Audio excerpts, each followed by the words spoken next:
In this lesson, we're going to focus on infinite limits. So far, we've only evaluated limits that we can actually get a number once we evaluate it. And limits doesn't always have to be like that, though a limit does need to have a number really for it to exist. So an infinite limit is when we take the limit of something and it doesn't tend to a specific number, but it could tend to positive or negative infinity. Now, this is still a limit that doesn't exist. We're just being more specific about how it doesn't exist and where it's tending to. So here's some general rules. If we have a limit and it looks like we're tending from some number over 0, then that means this limit is tending towards either positive or negative infinity. If we are looking at a limit and it looks like we're going from 0 over something, then our limit is going to be 0. And lastly, if we have 0 over 0, then we have an indeterminate form, and then that means that we have to simplify our fractions or a rational somehow, or manipulate our functions somehow so that we can take the limit. Okay, so we're going to do an example, or some examples of infinite limits. The first one we have y equals 1 over x. First, I'm going to draw a picture of that.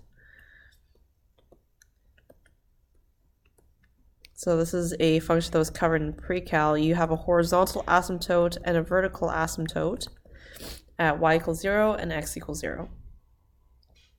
Now we're going to evaluate the limit. So the first one, we're going to evaluate the limit from the right-hand side because of this plus here. And it looks like we are tending towards positive infinity because our y values are just going to get larger. Going from our left side, looks like we're tending towards negative infinity. Our y values are getting more negative.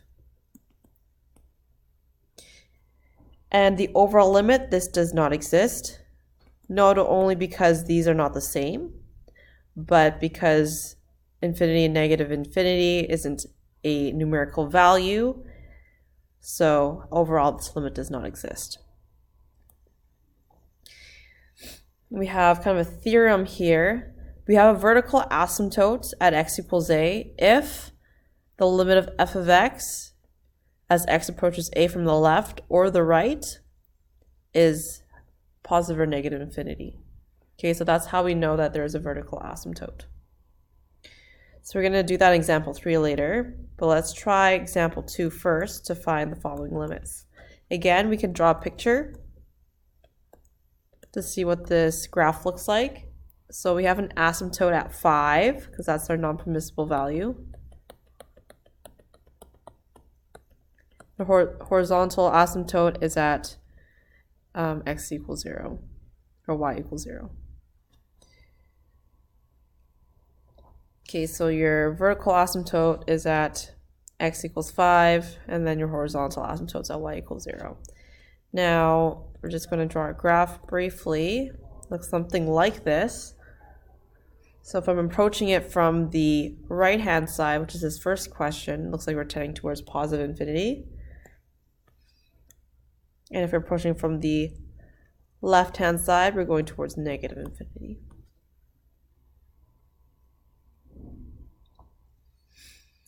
You can also do this algebraically without a picture. So if I were to scrap this out, you could just think about inserting values that are slightly larger than 5 or values slightly less than 5. So if I want to put a value that's slightly larger than 5, let's say 5.1, 1 divided by 5.1 minus 5 is 1 over 0.1. This is a positive number.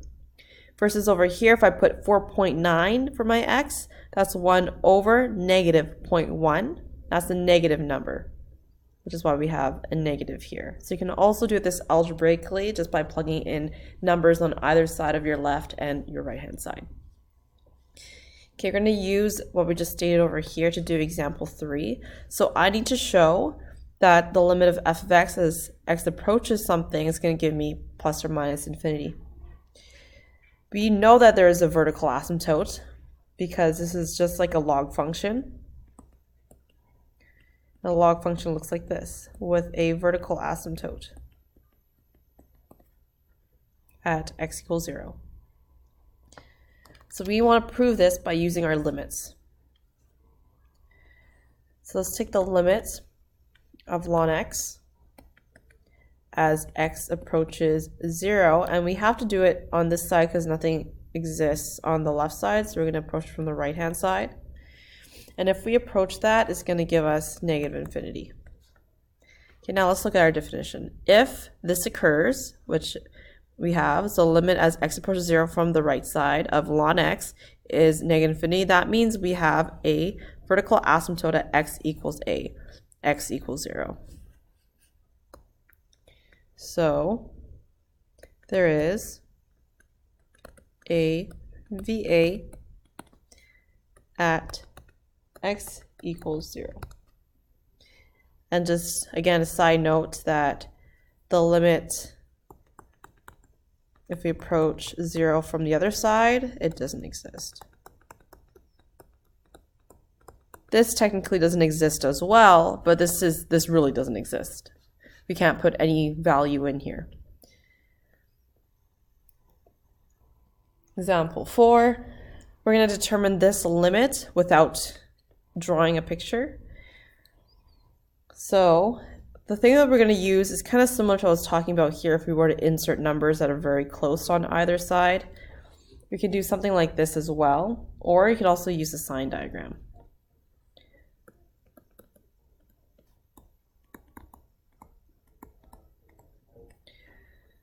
So we're approaching 0, and we want to approach it from this side. Okay, so I want to know if this is positive or negative, and it has to tend to infinity because if you checked, this would be 0 minus 1 over 0 times 0, which is still 0. So this is rule number 1, where you have some number over 0, then that means our overall limit is going to tend to positive or negative infinity. So let's just say we want to plug in a small positive number because we're approaching from the right. Let's just say we're going to plug in a half, 2x. So then I'm going to plug it into this function. This is 1/2 minus 1 over 1/2 squared, 1/2 plus 2. We don't need to know what this number is. We just need to know if it tends to positive number or a negative number. Our numerator is negative. A half minus 1 is negative. And this bottom here is going to be positive.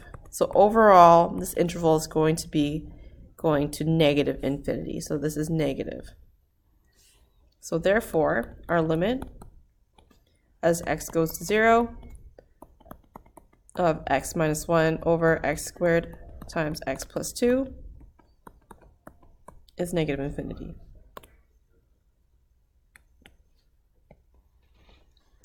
Okay, so we're going to do some more examples, and then you'll do some try yourselves.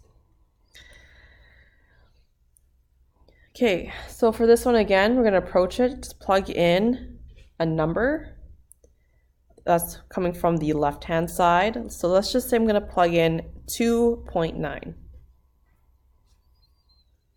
So 2.9 squared plus 5, 2.9 minus 3 squared, 2.9 plus 2. So let's see what's heading towards. This is a positive number. Here it's negative, but once we square it, it's positive again. This is positive. So overall, we're tending towards a positive number. That means that this overall limit is going to tend towards positive infinity. Now again, I should have probably checked to see if the limit exists or not by plugging in 3, because if we plugged in 3, we got a constant, and then 3 minus 3 is 0 on the bottom, so this would have been tending to some number, let's write C, over 0. So that's why we can go ahead and do this step over here to find if it's positive or negative infinity. This next one, if you plugged in the 1, you're going to get 1 over 0, and you're going to again get something 2 over 0. So we have something over 0 here, or in other words, it's we have to determine if this is going to tend towards positive or negative infinity. But before we do that, there's something that we can do. We can massage this function or try to simplify this function before we go ahead and plug things in. So I'm just going to get this fraction as a 1 fraction by using common denominators. Okay, so I'm going to multiply this by x plus 1. So I'm going to get x plus 1 over x minus 1 times x plus 1 minus 2 over x minus 1, x plus 1.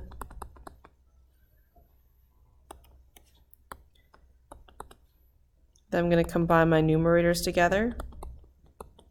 So this is going just to be x minus 1 all over x minus 1, x plus 1. And you can see we can cancel something out here. We're just going to get the limit as x approaches 1 as 1 over x plus 1.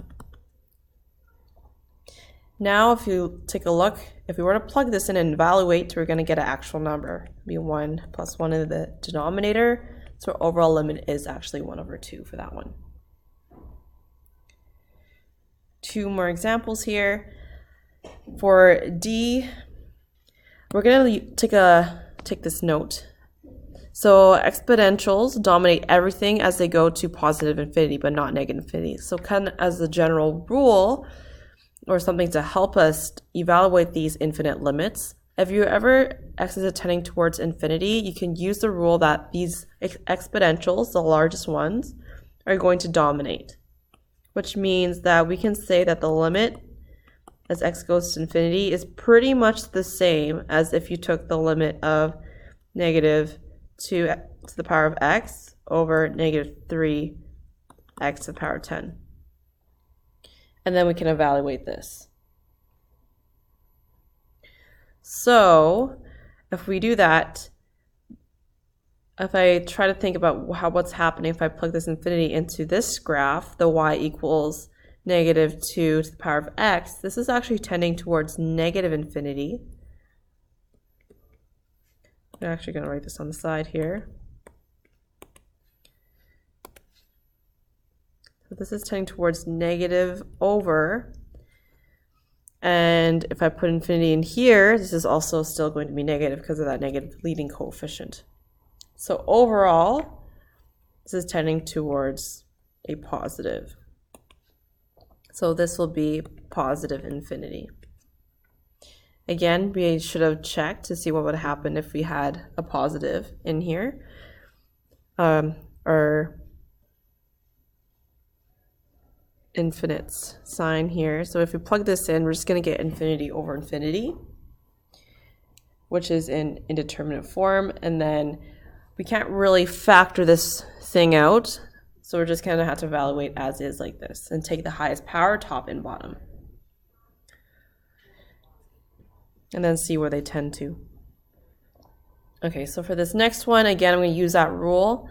Exponentials dominate everything as they go to positive infinity. So we're going to positive infinity, we can use that rule. So we're just going to take this, which means that we're looking at the limit as x goes to infinity of x to the power of 4 over x cubed, which is the same thing as saying our limit as x goes to infinity of x. If we plugged in the infinity, we're just going to get back infinity here. Okay, so I want you to try these ones below. We're going to use that same rule as exponentials dominate everything. So let's take the time to try those.